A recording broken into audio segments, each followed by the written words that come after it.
அனைவருக்கும் வணக்கம். சென்ற 2 வீடியோக்களில் நம்ம 25 விதமான ஒற்றுமைகளை பார்த்தோம்.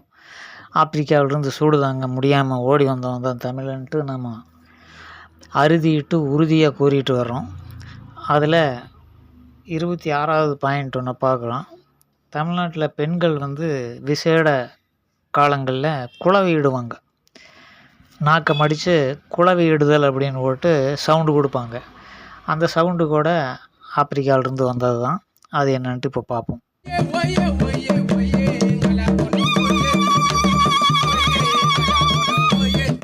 ஏற்கனவே நம்ம வழங்கியிருக்கிற வீடியோவை பார்த்துட்டு சில பேர் கமெண்டில் இது பல மொழிகள் ஒற்றுமையான கலாச்சாரம் இருக்கும் அப்படின்னு போட்டிருக்கிறாங்க. அப்படி இல்லை, எந்த மொழியினுடைய கலாச்சாரம் ஒன்று மாதிரி இருக்காது. நம்ம 25 பாயிண்ட் பார்த்துருக்குறோம், 26வது பாயிண்ட் பார்த்துருக்குறோம். இதெல்லாம் சைனாவுக்கு நமக்கு ஒரு பாயிண்ட் கூட ஒத்து வராது. அமெரிக்கா, ஸ்வீடன் போன்ற நாடுகளில் வாழக்கூடிய மக்களினுடைய கலாச்சாரத்துக்கு நம்ம தமிழ்நாட்டு கலாச்சாரம் ஒரு பாயிண்ட் கூட ஒத்து வராது. ஆனால் 25 பாயிண்ட் இல்லை, 500 பாயிண்ட் நான் ஏற்கனவே சொல்லிட்டேன். அதனால் அதாவது உலகத்தில் இருக்கிற இயற்கை மேலே சத்தியம் பண்ணி சொல்லலாம், சூடான்லேருந்து சூடு தாங்க முடியாமல் ஓடி வந்தவன் தான் தமிழன் அப்படிங்கிறது உறுதியை திருப்ப நம்ம சொல்கிறோம்.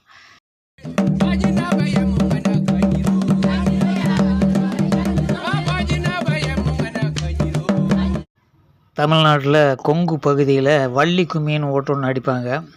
இந்த பாட்டை கேட்டிங்கன்னா அதுதான் ஞாபகத்துக்கு வரும். இதே மெத்தடில் தான் அந்த கும்மி அடிச்சுட்டு பாடுவாங்க.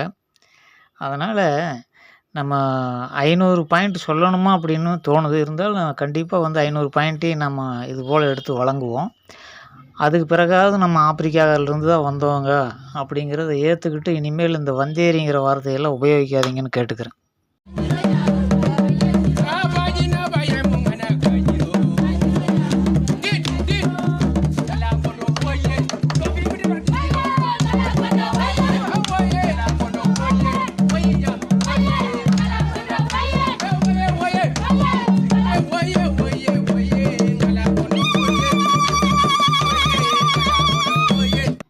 இருபத்தி 7வது பாயிண்ட்டாக தமிழ்நாட்டில் பார்த்திங்கன்னா இந்த வேட்டைக்கு போவானுங்க. எல்லா சாதிக்காரனுங்களும் போவானுங்க. அவனுங்க அதுக்குன்னு நாய் வச்சுருப்பானுங்க, வேட்டை நாய் அப்படின்ட்டு வளர்த்துவானுங்க. அதை கூட்டிகிட்டு இந்த எலி, அப்புறம் காட்டு பன்னி, இந்த மாதிரி மான், இந்த மாதிரி வேட்டைகளுக்கு போய் வனவிலங்குகளை வேட்டையாடி கொண்டு வேக வச்சு திம்பானுங்க. அந்த பழக்கம் ஒன்றும் இவனுங்களாக கண்டுபிடிச்சதில்லை. எல்லாம் ஆப்பிரிக்காவிலேருந்து வந்தப்போ கலப்பினமானது தானே தமிழனா அப்படிங்கிறதுக்கு அந்த வேட்டையாடுறது நாய்களை வச்சு வேட்டையாடுறது எப்படி இருக்குதுங்கிறது நீங்களே பாருங்கள்.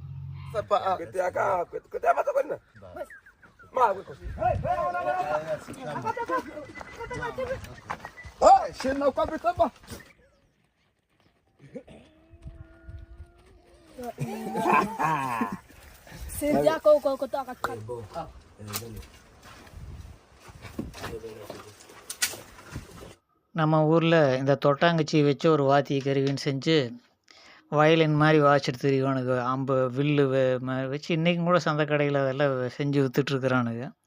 இது எங்கேருந்து வந்ததுன்ட்டு நீங்களே பார்த்துங்க. சங்கடமான சமையலை விட்டு சங்கீதம் பாட போகிறேன்.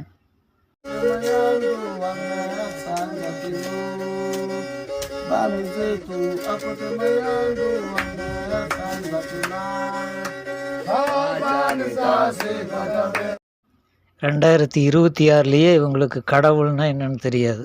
அப்படிதான் இன்றைக்கும் வாழ்ந்துட்டுருக்கிறானு அந்த பழங்குடி மக்கள். எப்படி இருக்கானு நீங்களே வீடியோவில் பாருங்கள். 2000 வருஷமும் இப்படியே தான் இருக்கானுங்க, ஒரு துளி மாற கிடையாது. அப்போ கடவுள் கொள்கையே இல்லாததுனால வேட்டையாடுறது, அதை சமைச்சு உண்றது, பாட்டு பாடுறது, இந்த மாதிரி விஷயங்களோட இவங்களுடைய வாழ்க்கையினுடைய தேவைகள் முடிஞ்சுது. பல காட்டு தீ பரவி அல்லது கோடை காலங்களில் உணவு பஞ்சம் ஏற்பட்டு அவனுக்கு கொஞ்சம் கொஞ்சமாக எகிப்து, இந்த ஜோர்டான், ஈரான் வழியாக அப்படியே குடிபெயர்ந்து நகர்ந்து வர்றானுங்க.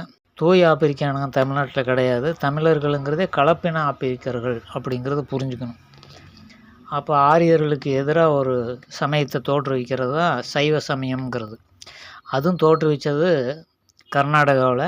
அது இங்கே பரவி வரும் பொழுது இந்த கடவுள் அப்படிங்கிற கொள்கை வந்த பிறகு தான் படையல் வச்சு கிடா வெட்டி இது போன்ற விசேஷங்கள் உருவாகிறது.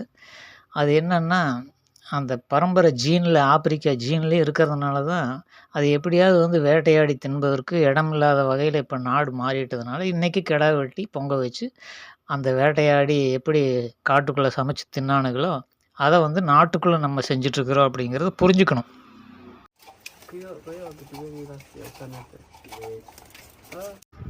இது போன்ற முக அமைப்புள்ள பெண்களை தென் மாவட்டங்களில் அதிகமாக பார்க்கலாம். இதெல்லாம் மனசாட்சியோடு ஏற்றுக்கணும், இல்லையே நல்லா மறுக்கக்கூடாது. உலக்க குத்தும் அக்கா மகளே, அதில் பார்த்தீங்கன்னா 2 பேர் மாற்றி மாற்றி இந்த நெல் குத்திட்டு இருப்பாங்க.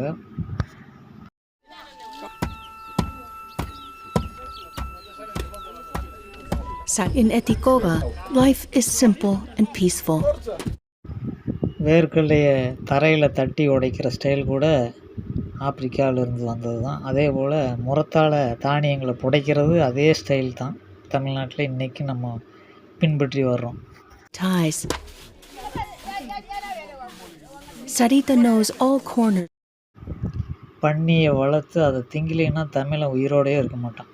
அப்படி ஒரு கல்ச்சர் நம்ம நாட்டில் இருக்கிறது எங்கேருந்து வந்ததுன்னு இதிலேயே பாருங்கள் படத்தில். ஆப்பிரிக்காவில் தான் இந்த வீட்டில் பன்னியை வளர்த்து அதை அடித்து திங்கிற பழக்கம் அது ஜீன்லேயே இருக்கிறதுனால இங்கேயும் வந்து அது தொடருது. There is a place where she and the other inhabitants are நம்ம தமிழ்நாட்டில் பனை மரத்தில் தென்னை மரத்தில் எப்படி ஏறுவாங்களோ அதே போல் ஈச்ச மரத்தில் அந்த ஆப்பிரிக்க பழங்குடியினர் இன்றைக்கு வரைக்கும் அதை ஃபாலோ பண்ணிட்டு வர்றாங்க. நீங்களே பாருங்கள், ஜப்பான், சைனா, ஆஸ்திரேலியா, அதுபோல் ஜெர்மனி இங்கெல்லாம் வந்து இந்த மாதிரி ஏற மாட்டாங்க பனை மரத்தில் அப்படிங்கிறது தெளிவாக தெரிஞ்சுக்குங்க. Individual gathering of the chabeo is for family consumption, while collective gathering is for obtaining oil to sell. Palm oil, together with wine, is indispensable to palm trees.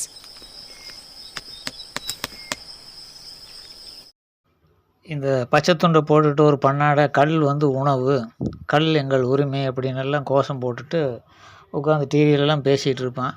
கல் இறக்கணும் குடிக்கணும் அப்படின்ட்டு. அந்த ஆப்பிரிக்கா புத்தி வந்து இன்னும் உடம்புல அந்த ஜீனில் இருக்கிறதுனால தான் வெறி பிடிச்சி அலையிறதுனால தான் அங்கேருந்து அந்த கல்லை குடிச்சு அது ஈச்சங்கல்லை குடித்தானு இங்கே வந்து கிடைக்காதனால பனங்கல்லையும் தென்னங்கல்லையும் குடித்தானுங்க. அதனால் ஜீனில் இருக்கிறதுனால அதை ஒன்றுமே பண்ண முடியாதுங்கிறதுக்கு இது ஒரு சாட்சி. The liquid obtained has a low alcohol content. Cashew wine is also made, although palm wine is more popular. சோளத்தையே சாப்பிட்டுட்டு இருந்த அந்த ஆப்பிரிக்காவில் திடீர்னு சைனாவிலேருந்து இந்த அரிசி வந்து உள்ளே புகுந்தோன்னே அதையே வந்து விளைவிச்சு திங்க ஆரம்பித்தானுங்க. அந்த பரம்பரையில் வந்ததுனால தான் நம்ம தஞ்சாவூரில் அதே நெல்லை விளைவிச்சு அரிசின்னு சாப்பிட்டுட்ருக்குறோம். The cultivation of rice is the main productive activity of the island's harvest. It is they who keep the keys to the barns.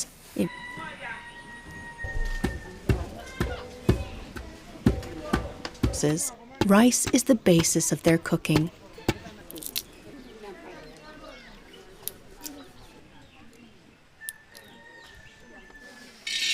Tanya is prepared.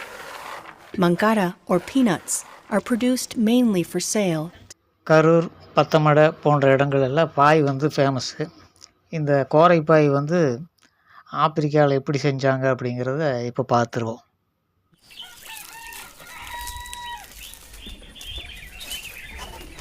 Some women are capable. The ribs are of rattan.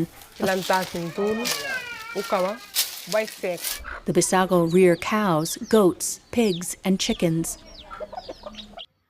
நம்ம ஊரில் எப்படி சித்த மருத்துவம் இந்த மூலிகளை எல்லாம் அரைச்சி காய்ச்சலுக்கு தலைவலிக்கெல்லாம் பத்து போட்டு கொடுக்கறது, அப்புறம் கஷாயம் வச்சு கொடுக்கறது, அது போன்ற செயலை ஆப்பிரிக்காவிலேருந்து தான் இங்கே வந்து கொண்டு வந்திருக்கிறோம் அப்படிங்கிறதுக்கு இது ஒரு சாட்சி.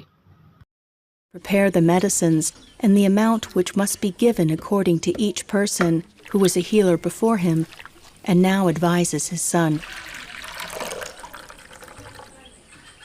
Domingos not only நம்ம தமிழ்நாட்டில் 6வது மாதம் 7வது மாதத்தில் சீமந்தம் வளைகாப்பு அப்படின்னு பண்ணுவாங்க பெண்களுக்கு. கர்ப்பமாக இருக்கிற பெண்களுக்கு. அது ஆப்பிரிக்காவிலேருந்து வந்தது தான். அதுக்கான சாட்சி இதில் பார்ப்போம். Comes into contact with the spiritual world on conceiving in her womb a new being, which is the product of the reincarnation of a deceased person. Which is the soul, or orebok, of the individual, and his most important moment arrives with the secret ceremony. இன்னும் ஏராளமான தகவல்களோட அடுத்த வீடியோவில் சந்திக்கிறேன். நன்றி.